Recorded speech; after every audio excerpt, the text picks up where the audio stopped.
Hey, everybody, welcome to this week's Star Report. This is Jason. Here I am at New Dimensions Crystals and Reiki for the Star Report happening April 3rd through April 9th, 2024.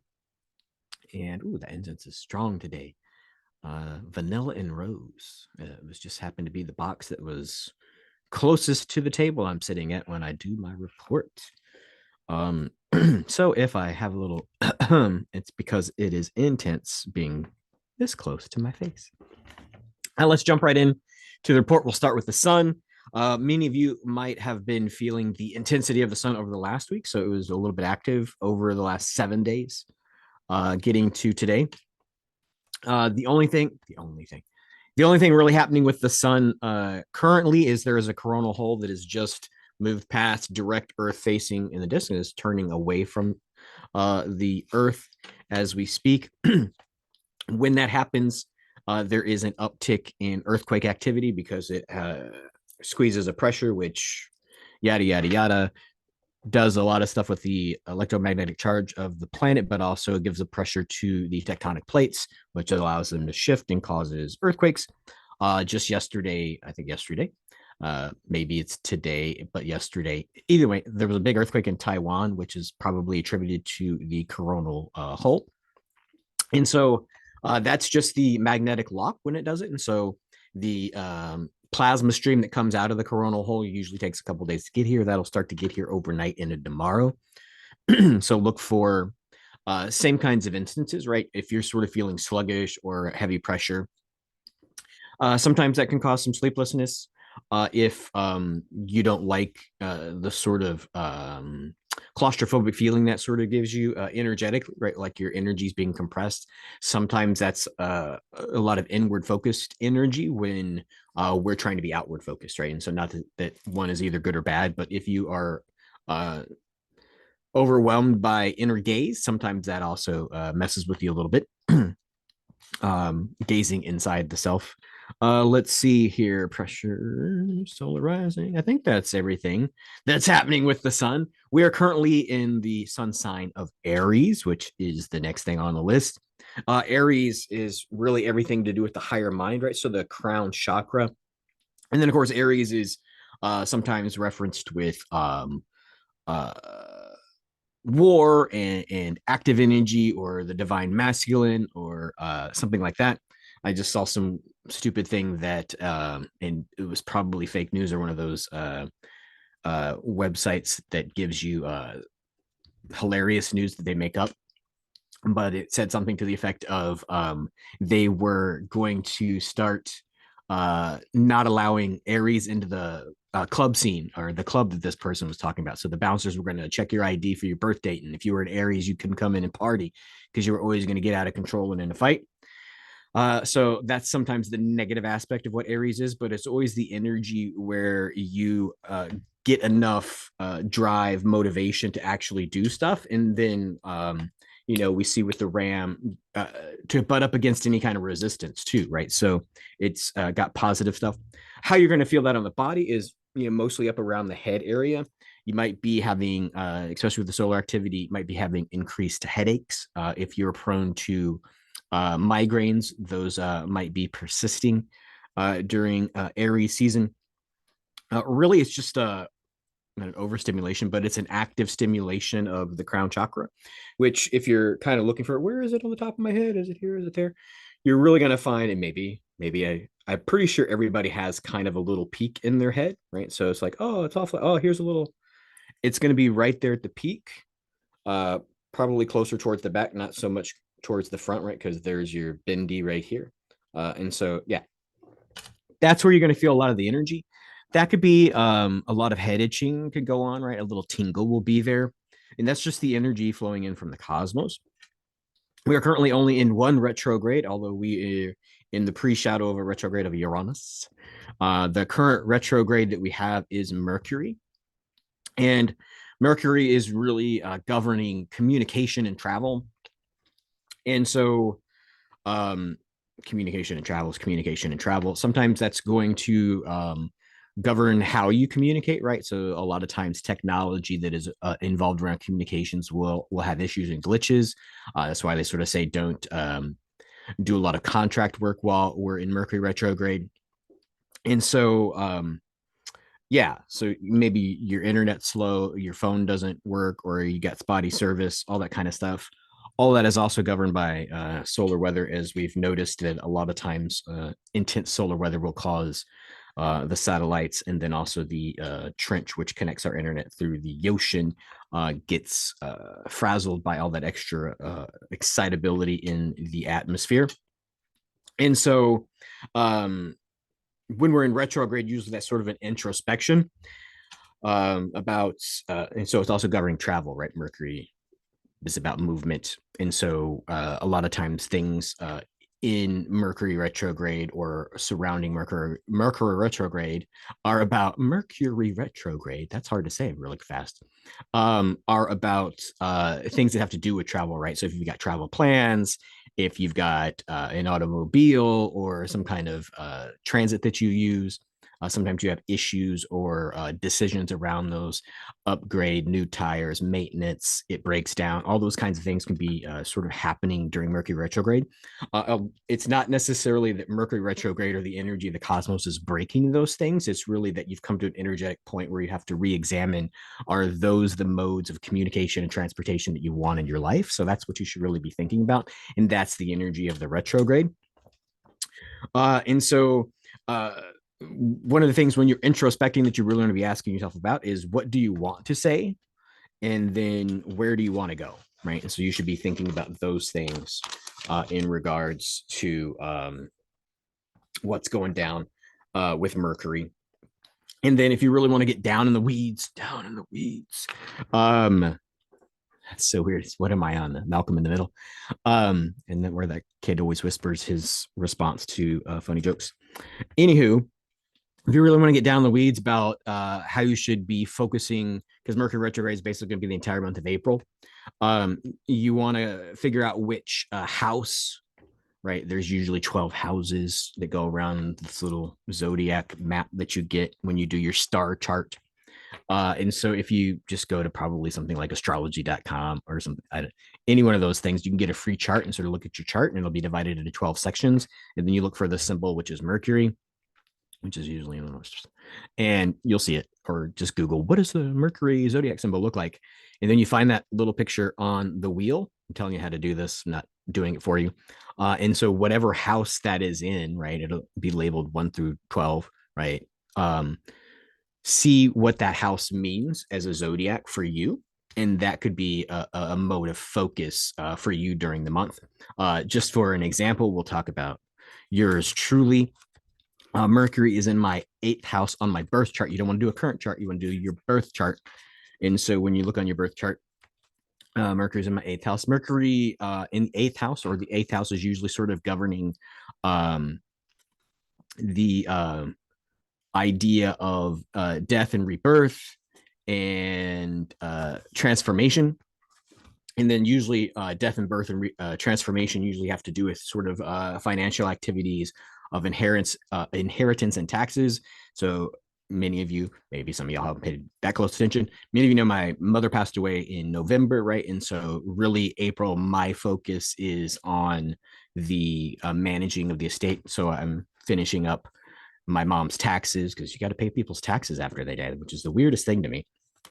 But you got to do all kinds of stuff like that, right? So that's really the focus that Jason has to pay attention to with the Mercury retrograde, right? And so that's all kinds of stuff with that, in addition to the generic stuff of communication and travel. And so that leads us into today. Wow, that's a lot of talking before I got to what's happening on Wednesday, April the 3rd. We're still in the eclipse window, right? So we had the lunar eclipse, we're heading towards the solar eclipse. And really the most important thing to be doing today is really grounding.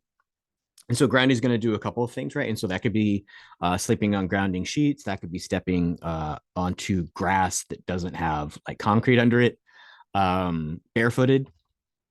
Other kinds of things you could do could be holding or using hematite, meditative practices, which can sort of supersede the blockages of concrete and all that stuff. But whatever you find necessary, there we go, to do the grounding for yourself. really what you're trying to do is ground out, right? So when you ground something, it sort of releases the charge. It's kind of like when you got static electricity and you touch something, that's sort of grounding the energy out so that it sort of leaves the body. So grounding is going to help you release the old stuff that these eclipses are helping us release, right? So we're in this 2 week window where we're just, a whole lot of stuff is shifting. But also, if you're not grounded, then current doesn't flow correctly, right? So it's kind of like having a positive negative terminal and it being grounded, that you have safe current. So it's really going to allow you to bring in, especially since we're in Aries season, a lot more energy through the body, right? So that you're a conductor and not a resistor of the influence and the gift of heavenly energy. Also, Venus is influential today. I was like, what's it doing? It's doing stuff to us. It's influencing us today. And it's really reminding that what you're seeing during this eclipse season, what it might be showing.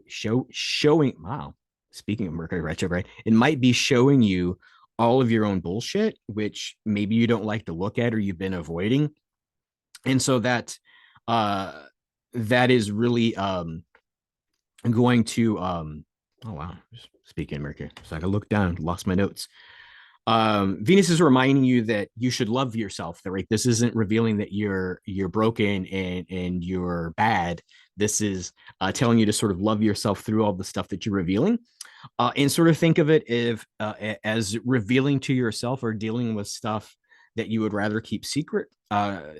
It sort of gives you power, right? So then somebody else can't find out your secret and use that to influence or manipulate you, right? So this is that kind of thing where seeing the darkness and owning it and loving yourself through it really doesn't give anybody else power to do anything with that.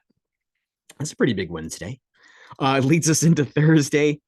Tomorrow, April the 4th, it's a 44 day, so it's 4-4.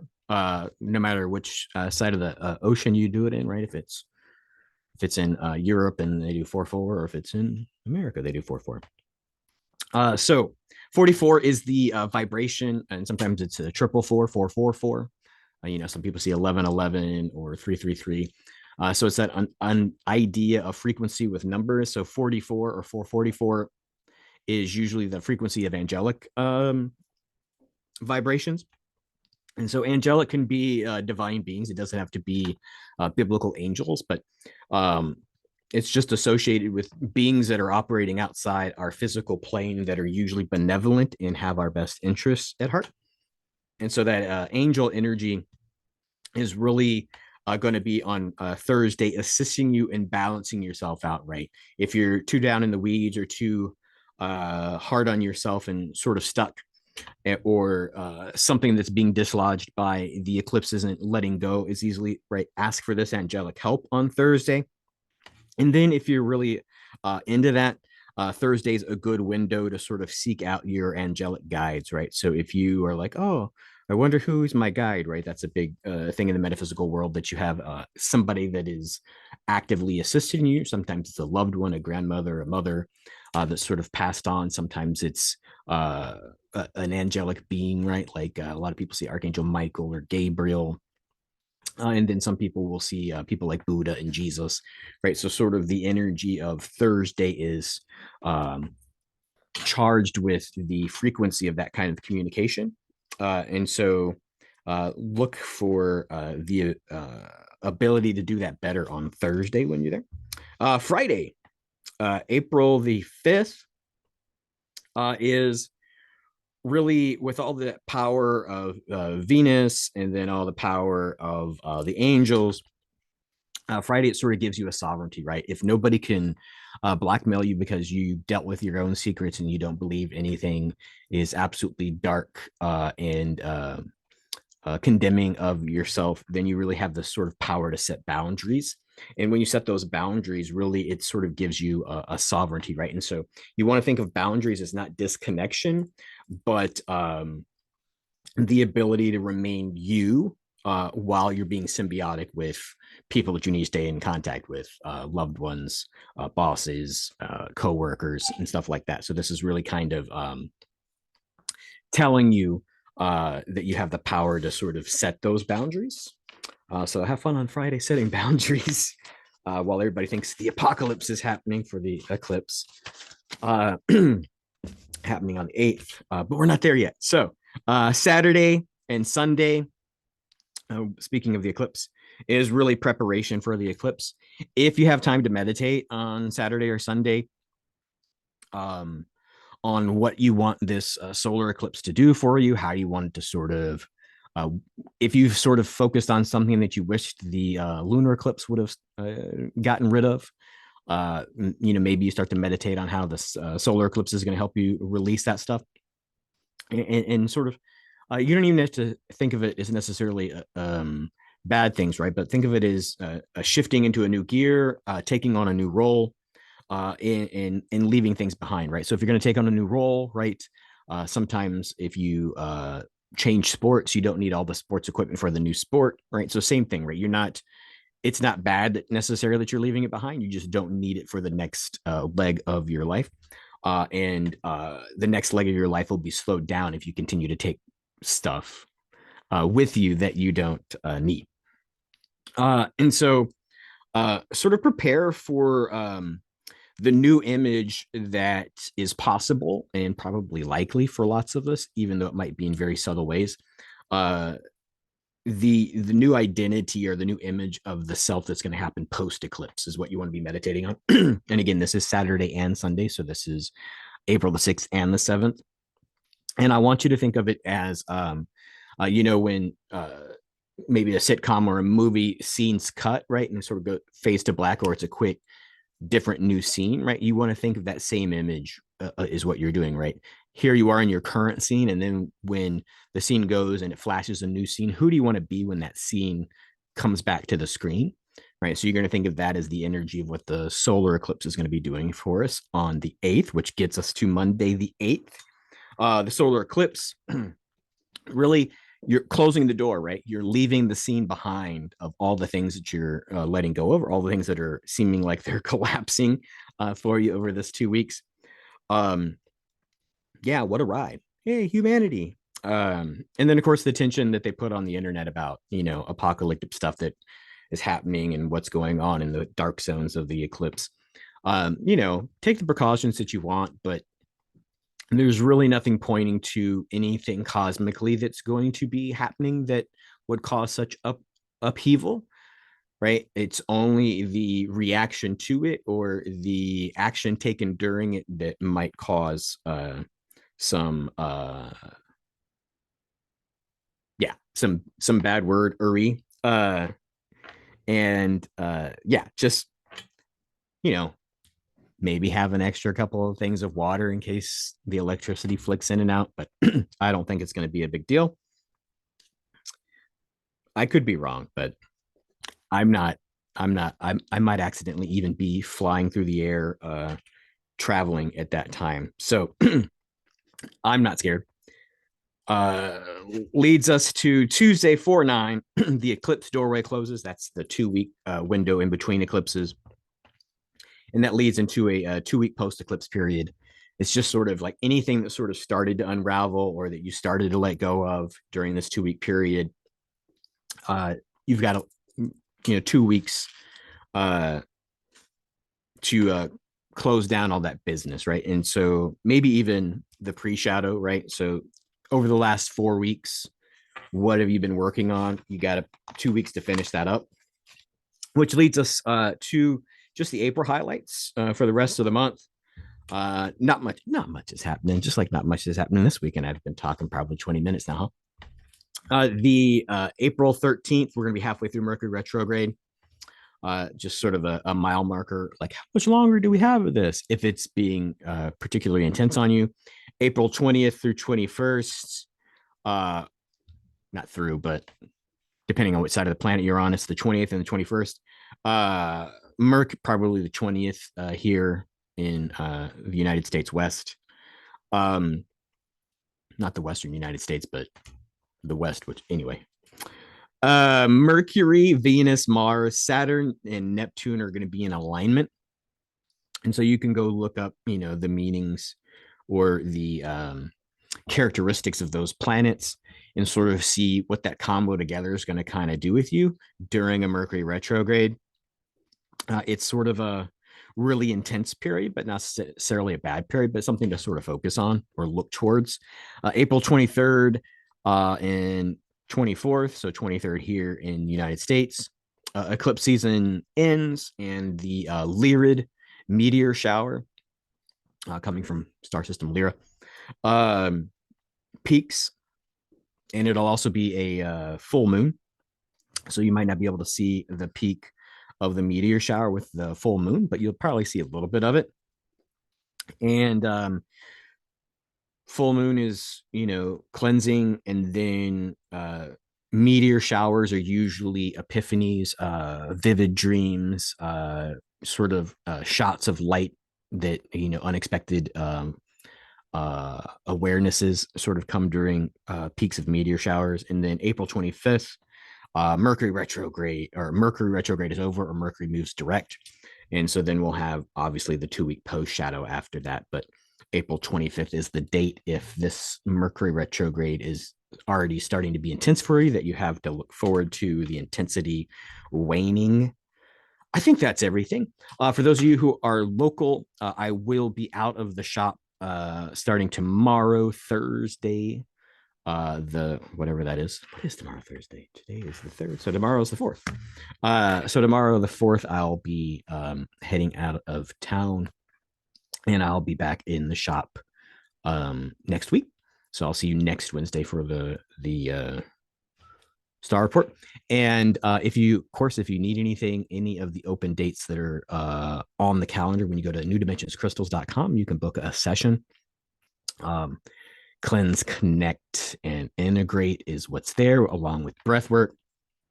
It should be short descriptions. If you have any questions, obviously send an email to contact@newdimensionscrystals.com.